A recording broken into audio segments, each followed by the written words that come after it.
तो कैसे हो मेरे भाई बंधु? आई होप आप सब बढ़िया होंगे और अपनी स्टडीज प्रॉपर तरीके से कर रहे होंगे। तो here we are with our last lecture of class 10, chapter light, reflection and refraction. और आज का है हमारा लास्ट लेक्चर, तो वो अच्छा लग रहा है। ठीक है, पहला चैप्टर हमारा खत्म होने वाला है फिजिक्स का। तो इसके बाद आज का जो लेक्चर्स है वो खत्म हो जाएगा, मतलब थ्योरी वाला पोर्शन हमारा खत्म हो जाएगा। उसके बाद हम क्वेश्चन कंप्लीट करने वाले हैं एनसीईआरटी के। ठीक है, ठीक है, क्वेश्चन हम कंप्लीट करने वाले हैं, उसके लिए भी अलग से क्लास शेड्यूल हो जाएगी।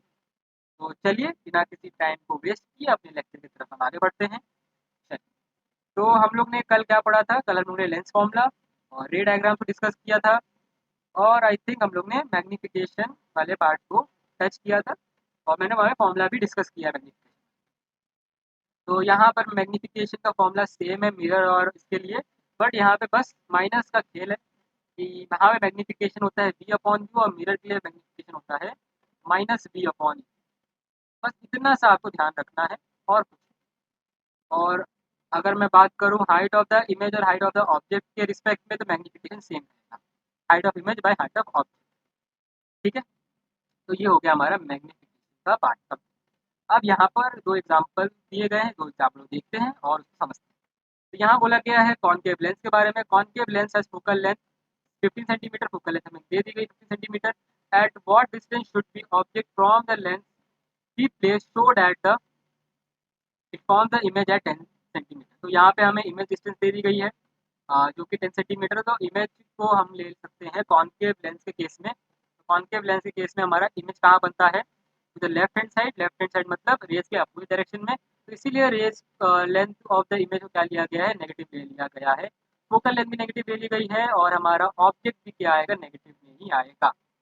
ठीक है, तो ऑब्जेक्ट डिस्टेंस हमें निकालना है, उसके बाद हमें क्या निकालना है? मैग्नीफिकेशन जो लेंस प्रोड्यूस करेगा उसको भी हमें निकालना है। चलिए, तो फॉर्मूला हम लोग क्या यूज़ करेंगे? लेंस फॉर्मूला यूज़ करेंगे, 1/v minus 1/u is equal to 1/f। हमें u निकालना है, तो u को हम लोग इधर ही रखेंगे। ठीक है, u को हम लोग इधर ही रखेंगे और इस तरफ ले जाएंगे, 1/v माइनस 1/f। ठीक है, या फिर हम लोग काम कर सकते हैं 1/u हमारा नेगेटिव है, तो नेगेटिव को उधर ले जाएंगे, पॉजिटिव बन जाएगा, जैसे कि यहाँ पर किया गया है। तो 1/u इक्वल टू 1/v को यहाँ रखा गया है, 1/f को इधर भेज दिया, तो नेगेटिव हो जाएगा 1/f। अब सबकी वैल्यूज पुट कर दी गई है, तो यहाँ हो जाएगा 1/-10 माइनस 1/-15। तो -1/10 प्लस 1/15 एलसीएम आ जाएगा 30। तो ये हो जाएगा आपका 1/30। तो आंसर आ गया 30 सेंटीमीटर आपका आ जाएगा ऑब्जेक्ट डिस्टेंस। अब यहाँ से हम क्या निकाल सकते हैं? मैग्नीफिकेशन निकाल सकते हैं। तो हम लोग कर देंगे v अपॉन यू, तो v हमारा 10 सेंटीमीटर है और यहाँ पे u आ जाएगा 30 सेंटीमीटर। नेगेटिव से नेगेटिव कट हो जाएगा, तो आंसर आ जाएगा 0.033 सेंटीमीटर। 0.33 सेंटीमीटर हमारा, सेंटीमीटर नहीं, 0.33 आ जाएगा मैग्नीफिकेशन। ये यूनिटलेस होता है, सॉरी। ठीक है, तो यहाँ पे आ जाएगा पॉजिटिव साइन। क्या सिखाता है कि यहाँ पर जो आपका ऑब्जेक्ट है, इमेज है, वो क्या है? वर्चुअल है और इरेक्ट। ठीक है, नेगेटिव साइन का मतलब आपका इरेक्ट इमेज। तो image is 1/3 of the size of the object. आगे चलते हैं अपन। अब हम लोग डिस्कस करते हैं नेक्स्ट क्वेश्चन को। तो मैं क्या कर रहा हूँ कि नेक्स्ट क्वेश्चन आपको एज अ होमवर्क दे दे रहा हूँ। एक घर जाके एग्जाम्पल देख के प्रैक्टिस कीजिएगा। अगर ना आए तो कमेंट सेक्शन में मेरे को बता दीजिए। ठीक है, चलिए, क्योंकि हम लोग न्यूमेरिकल हम लोग प्रैक्टिस करने वाले हैं उस सेक्शन के अंदर। एनसीईआरटी जब क्वेश्चन करेंगे तो वहाँ पर हम जितने भी मैंने होमवर्क में एग्जाम्पल्स दिए हैं उसको भी वहाँ पर हम लोग डिस्कस करेंगे। ठीक है, टेंशन मत। अब हम लोग लास्ट टॉपिक पे अपने आ गए हैं, पावर ऑफ लेंस के बारे में डिस्कस करते हैं। You have already learn that ability of a lens to converge और diverge light rays depends on its focal length. तो हम लोग ने ये देखा कि किसी भी लेंस या फिर मिरर की एबिलिटी किस चीज़ की, कन्वर्ज करने की या फिर डाइवर्ज करने की लाइट रेज, डिपेंड करती है उसके फोकल लेंथ पे। जैसे कि अगर हम बात करें कॉन्वेक्स लेंस का, अगर फोकल लेंथ आपका शॉर्ट होगा तो ये bend the light rays through the large angle. तो ये लार्ज एंगल पे क्या करेगा? कन्वर्ज कर देगा किसको? लाइट रेज को, by focusing them closer to the optical centre. इसका ऑप्टिकल सेंटर के पास ही जाकर क्या होगा? कन्वर्ज होगा। सिमिलरली अगर कॉन्केव लेंस की बात करें, तो अगर शॉर्ट फोकल लेंथ होगा तो हाई डाइवर्ज हो जाएगा आपका लेंथ, आपका रेज। अगर वही बात करें लॉन्गर फोकल लेंथ की, ठीक है, the degree of convergence and divergence of a light rays achieve is express in the terms of power. अगर मैं बात करूं पावर की, तो पावर हम कैसे शो कर सकते हैं? ये आपका लिंक है किसके द्वारा, डिग्री ऑफ कन्वर्जेंस और डिग्री ऑफ डाइवर्जेंस, कितना आपका लेंस डाइवर्ज कर रहा है या फिर कन्वर्ज कर रहा है लाइट रेज को, और ये डिपेंड कर रहा है किस पे, फोकल लेंथ पे। तो सब आपस में एक दूसरे के साथ क्या है, लिंक्ड है। ठीक है, अगर पावर बढ़ रही है इसका मतलब क्या हो जाएगा, फोकल लेंथ कम हो रही है। अगर फोकल लेंथ कम हो रही है तो डिग्री ऑफ कन्वर्जेंस और डाइवर्जेंस क्या हो रही है, कम रही है। ठीक है, कम हो रही है। The power of the lens is defined as the reciprocal of the focal length. ठीक है, तो सिंपली ये फॉर्मूला भी हो जाएगा, पावर इक्वल टू 1/f, जो कि रेसिप्रोकल है फोकल लेंथ। ठीक है, इसको p से डिनोट किया जाता है। और power p of a lens of a focal length is given by this formula, आपको यहाँ पे दे दिया गया है। आगे चलते हैं अपन। आगे क्या बोला कि SI unit of power is dioptre, it is denoted by letter d। if f is expressed in a meter then power is expressed in diopter। तो यहाँ पर सिंपली बोला गया है कि अगर f को हम मीटर में मेजर कर रहे हैं तो यहाँ पावर का भी एक मेजरिंग यूनिट है डायोप्टर। तो 1 dioptre is power of the length of a focal length of 1 metre. अगर 1 मीटर आपका फोकल लेंथ है तो 1 डायोप्टर क्या हो जाएगा, उसकी पावर हो जाएगी। तो 1 डायोप्टर हो जाएगा 1 मीटर का इनवर्स। ठीक है, 1 मीटर इनवर्स आपका हो जाएगा क्या, 1 dioptre. So note that the power of a convex lens is positive and that of concave lens is negative। तो पावर दोनों लेंसेज के लिए अलग अलग रहेगा, कॉन्वेक्स के लिए नेगेटिव पॉजिटिव रहेगा और कॉन्केव लेंस के लिए नेगेटिव रहेगा। तो opticians prescribed corrective lenses indicating their powers। Let us say that the lens prescribed has power equal to 2 diopter। This means the lens prescribed is convex lens. यहाँ पे plus लगा दिया है, इसका मतलब जो भी आपके ऑप्टिशियन है, मतलब जो भी आपके डॉक्टर हैं, आई डॉक्टर, उनको ऑप्टिशियन बोला जाता है। तो उन्होंने आपको अगर लेंस प्रोवाइड किया है +2 डायोप्टर का, तो इसका मतलब उन्होंने आपको कॉन्वेक्स लेंस प्रिस्क्राइब किया है। अगर वही बात करें -2.5 या -0.4 मीटर ऐसे ही, तो इसका मतलब है आपको उन्होंने क्या प्रिस्क्राइब किया है, कॉन्केव लेंस प्रिस्क्राइब किया हुआ है। ठीक है, तो यहाँ पर आपका मोटो नो है, इसको आप अच्छे से रीड कर लीजिएगा एक बार। और यहाँ पर आपको दे दिया गया है 3 इंडेक्स क्वेश्चन, तो एक बार इसको कर लेते हैं। चलिए, define 1 dioptre of power of a lens of a convex lens form a real and inverted image of a needle at distance. तो यहाँ पर ये पहला क्वेश्चन है। तो सॉरी, यहाँ पर अगर थोड़ा सा मिसमैच हो गया क्वेश्चन। तो यहाँ पर पहला क्वेश्चन ये है कि डिफाइन करना है 1 डायोप्टर को।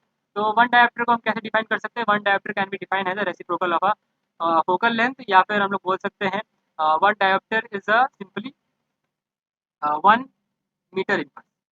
ठीक है, अब यहाँ पे दूसरा क्वेश्चन क्या पूछ रहा है कि convex lens form a real and inverted image of a needle at a distance of 50 centimetre from it, where is the needle should be placed in front of convex lens if the image is equal to the size of object। तो यहाँ बोला गया है कि आपका जो image का size है और ऑब्जेक्ट का साइज है वो दोनों क्या है, इक्वल है। और यहाँ पे हमें क्या दे दिया गया है, इन्वर्टेड इमेज, मतलब कौन सा, inverted image of a needle at a distance of. तो यहाँ पर हमें क्या दे दिया गया है, v दे दिया गया है। और बोला गया कॉन्वेक्स लेंस के लिए v हो जाएगा पॉजिटिव में, पॉजिटिव का 50 सेंटीमीटर। और क्या बोला गया है, यहाँ बोला गया है कि image is equal to the size of the object. तो यहाँ पर size of the image and size of the object दोनों क्या है, इक्वल है। तो यहाँ पर दोनों के लिए h क्या हो जाएगा, H I is equal to H O हो जाएगा। ठीक है, क्या बोला गया है, find the power of the lens.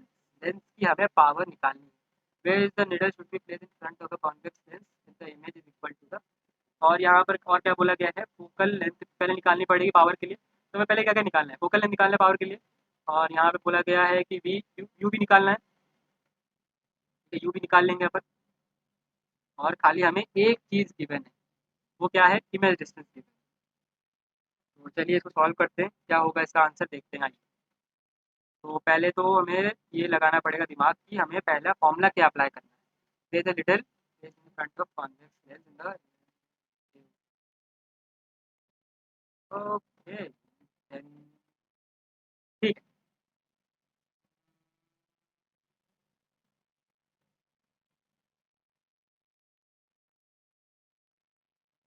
ठीक है, तो यहाँ से हम क्या कर सकते हैं, पहले पहले तो हम क्या लगाएंगे, मैग्नीफिकेशन का फॉर्मूला लगा क्या कर सकते हैं, magnification equal to H I upon H O. तो यहाँ पर height of the image, height of the object same है, तो इसको हम कट कर लेंगे तो 1 आ जाएगा। तो मैग्नीफिकेशन की वैल्यू हमारे पास 1 आ गई है, 1 को रखेंगे वी अपॉन यू के सामने, तो यू हमारा हो जाएगा नेगेटिव, तो यहाँ पे हो जाएगा minus U is equal to V. ठीक है, तो यहाँ पर वी हमारा कितना है 50 सेंटीमीटर, तो यू हमारा हो जाएगा क्या माइनस का 50 सेंटीमीटर। ठीक है, वी और यू आ गया हमारे पास, हम लोग यहाँ से एफ निकाल लेंगे, 1 upon F is equal to 1 upon V minus 1 upon U की जगह यू की वैल्यू रखेंगे, वी की जगह वी की वैल्यू रखेंगे, तो हमारे पास आ जाएगा 1 अपॉन वी हो जाएगा 1 अपॉन 50 माइनस माइनस 1 अपॉन 50। तो सॉल्व कर लेंगे तो ऐसे एलसीएम आ जाएगा 50 और ऊपर हो जाएगा 1 प्लस 1 इक्वल टू 2 बाय 50। तो here we can see clearly see that 1 upon 25 आ जाएगा आपका फोकल लेंथ 1 अपॉन एफ, और 1 अपॉन एफ हमें पता है क्या होता है, 1 अपॉन एफ होता है पावर। ठीक है, तो यहाँ पर पावर हमारे पास निकल के आ जाएगी कितनी, इसको अगर हम डिवाइड कर ले तो लगभग लगभग 0.04 सेंटीमीटर इनवर्स हमारा क्या निकल के आ रहा है, पावर निकल के आ रहा है। आपका आंसर ये आ गया है। आई होप आपको ये सॉल्यूशन समझ आया होगा। क्या किया हम लोग ने पहले, हमें खाली क्या गिवन था, वी गिवन था, पर इसमें हम लोग ने क्या, हम लोग को क्या देके रखा था कि आपकी हाइट ऑफ द इमेज और हाइट ऑफ द ऑब्जेक्ट क्या है, सेम होगा। और ये कॉन्वेक्स लेंस का कौन सा केस था, अगर हाइट ऑफ द इमेज और हाइट ऑफ द ऑब्जेक्ट कब सेम होता है, जब आपका कहाँ रखा होता है, आपका क्या ऑब्जेक्ट ऑब्जेक्ट रखा होता है जब सेंटर ऑफ कर्वेचर की तरफ। तो यहाँ पर हम लोगों ने वहाँ पे क्या किया, मैग्नीफिकेशन का फॉर्मूला लगाया, हाइट ऑफ द इमेज और हाइट ऑफ द ऑब्जेक्ट रखा, तो उसका कैंसिल आउट हो गया, तो 1 आ गया, 1 की जगह रखा मैग्नीफिकेशन का दूसरा formula V upon U, U हमारा नेगेटिव होता है तो यू नेगेटिव आ गया हमारे पास, और इसको पूरा सॉल्व किया आगे 1 upon F equal to 1 upon V minus 1 upon U लगाकर, और हमारे सामने पावर का फॉर्मूला निकल के आ गया है। तो आपको घबराना नहीं है, अगर कोई भी डेटा ज़्यादा गिवन ना हो क्वेश्चन के अंदर, सिंपल आपको पहले थोड़ा ठंडे दिमाग से काम लेना है, जैसे कि मैंने लिया, और फिर देखा कि कौन सा फॉर्मूला एप्लीकेबल होगा इसके ऊपर, तो एक के बाद एक फॉर्मूला लगाते चलेगा, हमारा आंसर आता है। आई होप आपको ये वाला फॉर्मूला समझ आ गया।